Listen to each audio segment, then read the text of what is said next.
Hello welcome. நம்ம இன்றைக்கி என்ன குக் பண்ண போகிறோன்னா கீரை கடையல். அரைக்கீரை வச்சு கடைய போகிறோம். அரைக்கீரை ஒரு கட்டு அளவுக்கு எடுத்துருக்கோம். தண்டு சின்னதாக இருந்தால் நம்ம தண்டையும் கட் பண்ணி யூஸ் பண்ணிக்கலாம். நல்லா எல்லா கீரையும் எடுத்துகிட்டு கட் பண்ணிவிட்டு ஒரு 5 தண்ணி வாஷ் பண்ணி வச்சுருக்கேன். ஒரு கட்டு அளவுக்கு கீரை, பெரிய வெங்காயமாக இருந்தால் ஒன்று போதும், ஒரு 5 தக்காளி, 4 பச்சை மிளகா, ஒரு 8 பல்லு பூண்டு, கொஞ்சமாக புளி, துவரம்பருப்பு ஒரு 100 கிராம் எடுத்துருக்கேன். இது ஒரு ½ அன் ஹவர் முன்னாடி நம்ம ஊற வச்சிடலாம். கொஞ்சமாக சீரகம், வெந்தயம், மஞ்சத்தூள் இதெல்லாம் போட்டு நம்ம ஃபஸ்ட்டு வேக வைக்கலாம். கீரை கடையத்துக்கு ஒரு அகலமான குக்கர் எடுத்துக்கலாம். அந்த குக்கரில் நல்லா ஊறின துவரம்பருப்பு ஆட் பண்ணிக்கலாம். இது நல்ல தண்ணி தான், ஸோ அப்படியே ஆட் பண்ணிக்கலாம்.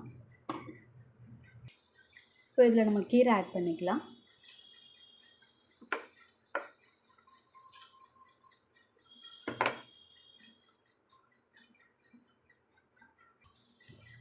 நெக்ஸ்ட்டு வெங்காயம், தக்காளி ஆட் பண்ணிக்கலாம்.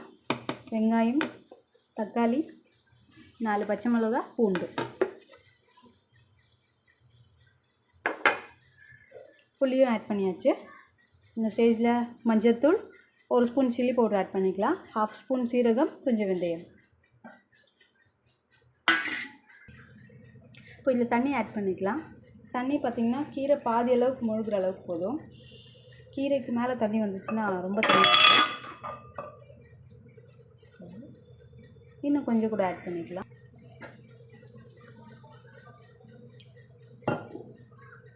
இவ்வளோ தண்ணி போதுமானது. நம்ம ஒரு மீடியம் குக்கில் ஒரு 5 விசில் விட்டுடலாம். இப்போ மூடி க்ளோஸ் பண்ணி ஒரு 5 விசில் விட்டுடலாம்.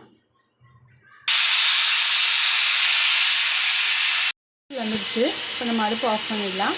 ஏர் ஃபுல்லாக இறங்கணுன்னு பார்க்கலாம். குக்கர் இறக்கியாச்சு. ஏர் எல்லாமே ஃபுல்லாக இறங்கிடுச்சு. இப்போ நம்ம ஓப்பன் பண்ணி பார்க்கலாம். ஓகே, நல்லா வந்திருக்கு. இப்போ இந்த ஸ்டேஜில் இதில் இருக்க தண்ணியெல்லாம் நம்ம ட்ரைன் பண்ணிவிட்டு கடைஞ்சிடலாம். தண்ணியெலாம் ட்ரைன் பண்ணியாச்சு. இப்போ இது நம்ம நல்லா கடைஞ்சிக்கலாம். ஆச்சு. முடிஞ்ச அளவுக்கு நம்ம மத்ததை மசிச்சா தான் அதோட சத்து எல்லாமே நமக்கு கிடைக்கும். டைம் ஆகிடுச்சின்னு மிக்சியில் போட்டு ஆட்டிடாதீங்க. தேவையான சால்ட் ஆட் பண்ணிக்கலாம்.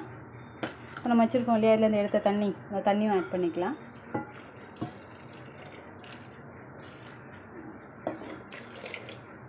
ஓகே, நெக்ஸ்ட் நம்ம தாளிப்பு பார்த்துடலாம்.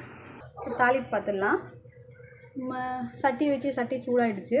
நம்ம ஆயில் ஆட் பண்ணிக்கலாம்.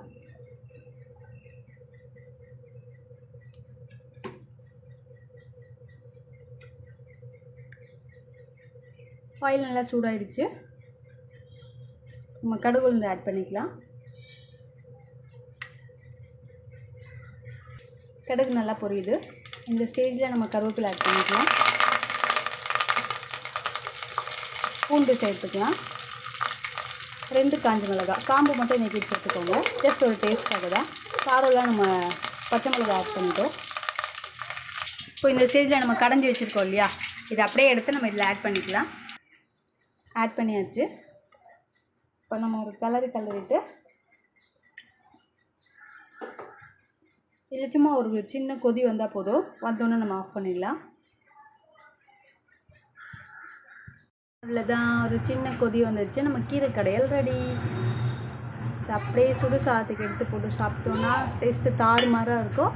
சைடிஷ் பார்த்திங்கன்னா நம்ம முட்டை 2 பாதியாக கட் பண்ணி வறுத்து சாப்பிட்டோன்னா காம்பினேஷன் பக்காவாக இருக்கும். பாய்.